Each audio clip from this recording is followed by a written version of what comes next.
Hey, what's happening, y'all? It's me coming back at you again with another vid. Well, I'm gonna share lots of news and updates here. So this video is gonna take a bit, not too long though, but I promise you I'll try to make it as brief as I can. So first things first, let's get this going. First, Kathy Duva filed a protest with the Nevada State Athletic Commission regarding the stoppage of Ward and Kovalev too, and of course Andre Ward scored a TKO victory over Sergey Kovalev in the 8th round due to of course he was badly hurt by the right hand. Then Ward followed up with a swarming of body shots and combinations to the head, and then he finished it off with three uppercuts to the body, which prompted Tony Weeks to stop the fight. Now, again, I stand by my position. I stand by my position on this situation. I felt that Kovalev should have gotten a 10 count. But some do argue that Kovalev pretty much gave up. He should have taken a knee. He wasn't really responsive. So that is another good argument why Tony Weeks could have perhaps stopped the fight. But again, I would like to say that we have many fighters who are pinned to the ropes in that situation. They were at least giving either standing 8 counts, since this is a unified title. Unified rules does not mandate standing 8 counts. However, we have seen fighters that were given 10 counts in that situation when they were knocked through the ropes.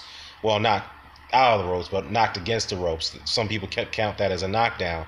Like, for example, Evander Holyfield was knocked to the ropes by Burt Coover. He didn't go down all the way, but the ropes held him up, so Mills Lane scored it as a knockdown and gave him a 10 count. So that's what I felt that Tony Weeks should have done. But hey, he felt that since Kovalev wasn't responsive enough, he was really badly hurt. He was hurt by those body shots, and he was particularly hurt by that right hand that really crushed him and had him out on his feet. So, and one particular uploader, and I have to put a link to his video below, he made a good point about that stoppage, because Kovalev just couldn't really defend himself. His body was really hurt. He kept his hands down because he didn't want to get hit in the body. So the only thing he could do is try to be elusive, try to be evasive and duck underneath the shots, and he was having not too much success of doing that because he was badly hurt. But but anyhow, Michael Bennett, the the executive president of Bob Bennett, the executive director of the Nevada State Athletic Commission, came out and issued a statement regarding the protest. And he said, quote, that he has no issues with the stoppage of Kovalev and Ward. He felt it was a good stoppage, and the shots were legal. Again, the shots by Ward that created the stoppage were legal. Okay, and this is what Bob Bennett had to say. Okay, because Kathy Duva was very upset about the ruling, and pretty much she said, "Look, Bob, can you please take a look at it again, please?" And so this is what he told the USA Today regarding that little request. So he said here, "Look, quote, all fairness to Kathy, she is upset. It's her fighter, which I understand. However, I felt that we had it right the first time, and I thought that Tony did a great job at this time. I reviewed the fight this morning. I looked at those punches that were allegedly low, and even spoke to HBO's Tom Hauser, who sent me the video saying that one of those punches was low, but it was very hard to determine because Kovalev's arm was by his waist, and the punch looked like it came underneath it and hit the belt line." Now, Kathy said that, again, as I mentioned, "Bob, can you please take a look at the instant replay? But the only way we can look at the instant replay is under one condition. One, when the punch or kick below the belt determinates the bout, and then the referee isn't sure whether it was legal or illegal blow or an illegal blow. I asked Tony Weeks, that do you want an instant replay? He said no. He said that I'm satisfied that there was a belt line shot. It is very clear from my standpoint, my viewpoint, that the punches were on the belt line. Now, it's rather interesting at the end that when Ward hits him in the stomach, he sat on the ropes. Very good point. Because here's the thing. If he got hit below the belt, Kovalev would have really went down by a knee. Usually when you get a low blow, guys go down by a knee. They don't sit on the ropes if they get low blow. That's a very good point.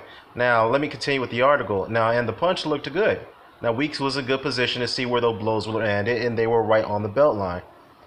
Now, are they close? Sure. But did they look good? Yeah. Did he have one or two low blows where Tony told him to keep him up? I mean, you can argue that he did, but at the same time, you can also argue that Kovalev put Ward in numerous headlocks, which is true, he did. And Tony had to reprimand both of them, so I think the stoppage was good. You know what? Bob Bennett forgot to also mention that Ward also was constantly rabbit punching Ward every time in the clinch. So it seems like the Ward detractors want everybody to not mention that argument right there. Let's just not focus on that, but rather focus on Ward allegedly low blowing Kovalev, which is nonsense because I've looked at this fight 6-7 times already. I see no blatant low blows. Okay, there's one shot in the 7th round where Ward landed an uppercut, which is slightly below the belt line, which you can argue that was a bit of a low blow, but it was not. It was not that severe because it didn't even know it was nowhere close to his manhood. I'm talking about Kovalev. But anyhow, there it is. There's a ruling right there. Okay.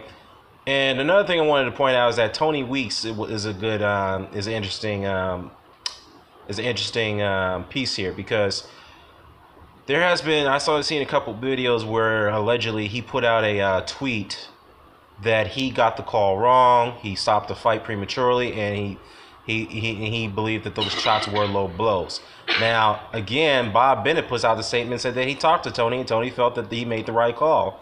So, and also Al Bernstein also confirmed that while tweeting back to Tony Weeks, it was a fake account. Yeah, if you look at the account, it's... Sorry about that. Now, as I was saying, now if you look at Tony Weeks' the alleged Twitter account, it does seem a little bit legit, but at the same time, it's not certified, and that's a good argument to be made. It's not a certified account. And again, Al Bernstein had confirmed that that's a fake account. That's not the real Tony Weeks, which I may have to believe because Bob Bennett just came out and said that I talked to Tony. Tony said that he felt the stoppage was warranted. He made the right call. There's no need for an instant replay. So case closed. The fight's done. I made the call. So let's go ahead and move on from it, guys. It is what it is, and the blows were legal. They were on the belt line. And if you look at the video that I'm going to post in the description box, you'll see that Tony Weeks have specifically instructed both fighters where the belt line shots are, where the belt line shots are warranted. So please drop this argument, and please drop this argument about Andre Ward. So allegedly low blows as compared to Andrew Golota. For those who made that damn statement, y'all don't know what the fuck you talking about. All right. It appears that none of y'all have watched boxing for that stretches of time. Because if you look at the Andrew Golotas and Riddick Bowe's fights, those two fights were both ended in controversy by DQ. Golota was blatantly low blowing Riddick Bowe. Okay, he was throwing combinations down to this dude's manhood, even to the thigh. Okay. Now, if you want to talk about blatant low blows, take a look at that fight, and then you come back and tell me that that should be comparable to Andre Ward, who was hitting Kovalev in the belt line. Okay, so if Kovalev felt he was low blow, then why did he crouch every time why did he crouch to his stomach every time he got hit there? Okay, he didn't fall down to the ground. He didn't grab his manhood when he was getting hit down there. Okay, so yeah, that's the end of the discussion right there. End of story. Now let's move on to some other stuff. Speaking of Kovalev, Kathy Duva has came out and said that he will be returning to the ring in November. Now, as far as fighting who his opponent's going to be, or who's Kovalev's opponent's going to be, more likely it's not going to be Adonis Stevenson, which I don't see why. I don't see how he could get in the ring with Stevenson at this point. But let me read this article here. When asked about Kovalev's in-ring return, Kathy Duva said this: "Look, this is the plan. The plan is for him to come back in November, win or lose, which is against Andre Ward. There was never a question. He is still under contract with HBO. Now that Kovalev has lost twice to Ward, Duva was asked if they might take a bout between Kovalev and Stevenson if that's a more realistic option. Now, Stevenson just recently called out, 2 days ago, called out Andre Ward, sent a tweet, said, let's go ahead and get a unification bout, which I'm all for it. We need an undisputed light heavyweight champion. I want to see that fight. It needs to be made next. Okay? Now, Ward, on the other hand, said that, look, facing Kovalev in a rematch, he's not sure if he's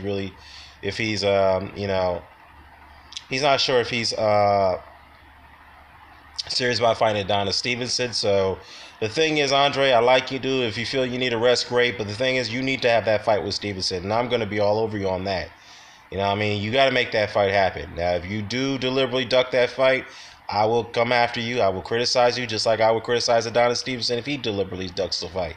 So, yes, both of you guys need to come together, come to an agreement. If you have to take interim fights before you guys eventually meet, I have no problem with that. So, yeah.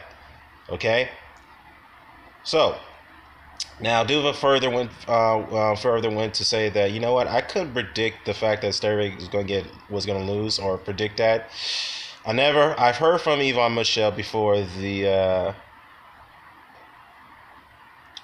well, actually, you know what, let me take that back. Now, she was asked about the fight with Stevenson. She was asked about whether the fight with Stevenson would be more profitable option given the fact that you suffered back-to-back losses with Ward. She said, look, I couldn't predict the back-to-back losses. However, I heard from Yvonne Michelle before the Ward rematch that they were rooting for Sergey. We wanted him to win. But I don't know. I mean, apparently they want to try and make the fight happen. So, even though I've criticized Stevenson for the last week or so, but I do have reason to believe that he has been trying to make that Kovalev fight. Although he did blatantly duck the fight the first time, but ever since the purse bid situation that came up, it seems like he was very keen and very eager to get that fight done. Because if you think about it, we all know that Kathy Duva infamously pulled out of the purse bid back in 2015 or was it 2015? Yeah, 2015. Where Kovalev was mandated challenger to Stevenson's WBC title, which is totally unheard of, because Kovalev was the champion with another sanctioning body, and no champion becomes a mandatory challenger to another champion's title. But anyhow, the WBC did Duva a favor. They pulled out a purse bid because Duva was hoping that Stevenson was going to vacate the title when the purse bid was called. Now, mind you, Duva was the one who called for the purse bid. So when Stevenson didn't vacate, she pulled out. The reason why, because Heyman was going to win that purse bid, and he was offering $5 million to Sergey Kovalev to take the fight with some back-end profits as well. And of course, Duva was probably going to get cut out of that, and she was pissed. So that's why she backed out of that purse bid. So there's one situation where she screwed Sergey Kovalev out of a big money fight right there. So anyhow, it went further to say, look, given the fact that he's lost to Andre Ward twice, the likelihood and the interest of a Stevenson-Kovalev fight would be very, it's not, it seems unlikely, and it seems very unattractive at this point due to the fact that HBO has budget constraints, and Kathy Duva is very adamant about having that fight on HBO. She doesn't want it on Showtime, but again, HBO may not have enough funds in their budget to showcase the fight on their network. So if the fight will realistically get made, it will more likely go on Showtime or on a PBC conjunction network. So yeah, Duva doesn't want that, but if she wants to make money somehow, some way, she's going to have to come to the realization that your fighter, he is your meal ticket in a way. He's going to have to you're going to have to oblige to other promoters' demands and whatnot. But anyways, yeah, so that's my take on it. As far as the Kovalev-Stevenson fight being realistic, I don't think so, man, because given the fact that Kovalev has to get back in the ring in November, I just don't think it's a good idea, all right? But here's a reason why I say this. Yes, Kovalev has been active, but the thing is, you got to look at the guy's health and well-being for one. Yes, he's a prick, but I got to say this. The thing is that he's had 4 tough fights in a row. I mean, 4 out of 5 tough fights were very difficult for him, other than the John Pascal rematch. The first Pascal fight, he took some damage in that fight. He took a lot of powerful shots in that fight. Okay, he took some damage there. And then the Isaac Chilemba fight, he took some significant damage in that fight as well. So that was another tough fight. So 2 of the 3 fights that he had before the Ward fights were very tough, and he took some considerable damage. Now, of course, the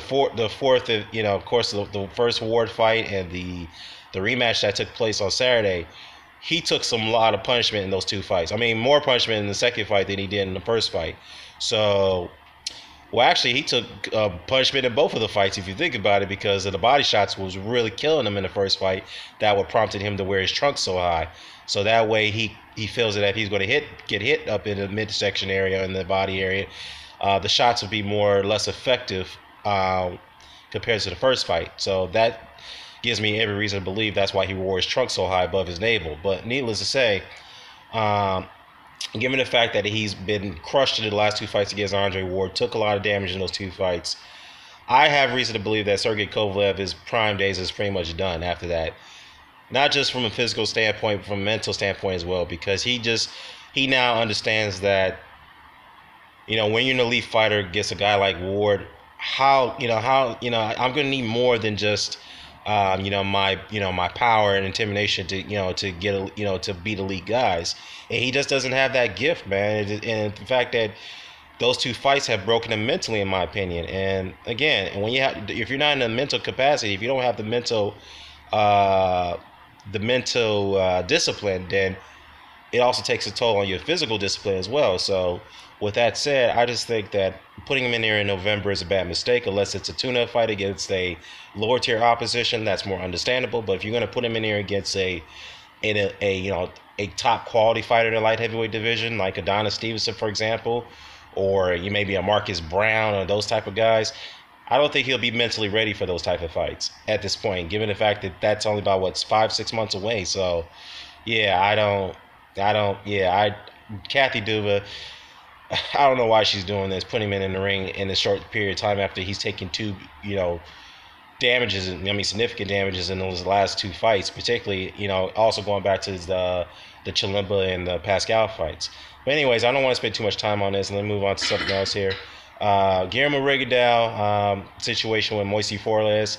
At first, they ruled it a KO at the end of the first, but they had a lot of controversy there because there was punches after the bell by both men, not by Rigondeaux only.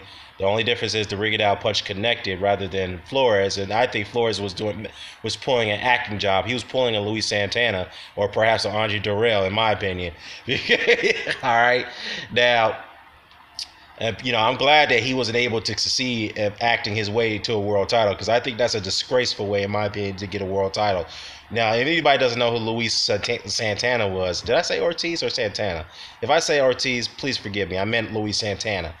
Now, Luis Santana was able to have two titles. Well, he won on the WBC, the light middleweight title, off of Terry Norris based off of disqualification, where I felt that he faked an injury when he suffered a punch in the back of the head by Norris while he was on his knees.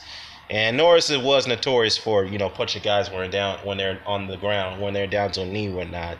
So Santana used that advantage to fake an injury to get him disqualified, to cause him to lose his title. And then when they had their first rematch, Santana pulled that shit again, and Norris was disqualified. And then when they had their third fight, Norris was playing it careful this time, and he really knocked him out cleanly. And of course, Norris went over there and yelled at him because he felt that he was cheated out of those two title fights, which is true. So that's what Rigo-Flores was trying to do to Rigondeaux, and I'm glad that the Nevada State Athletic Commission or the sanctioning bodies did not disqualify Rigondeaux for that, because again, they both were throwing punches after the bell. The only difference is that Rigondeaux's punch connected. So with that said, NSAC has ruled a no contest. More likely, both fighters will have to rematch. So I'm definitely favoring Rigondeaux to win that one, because Flores looked very sloppy in there. He looked very slow. He looked too upright. And Rigondeaux knows figuring him out already. So definitely favor him to win that rematch once it gets made. So other than that, no other news. Well, actually, there's another news I want to get into real quickly. Is the Manny Pacquiao. Well, actually, I'm going to have to do another video on that one, where Manny Pacquiao's fight with Jeff Horn will be broadcast on ESPN. ESPN had inked a deal with Top Rank, which actually is a good sign for boxing, in my opinion. I think that's a good deal.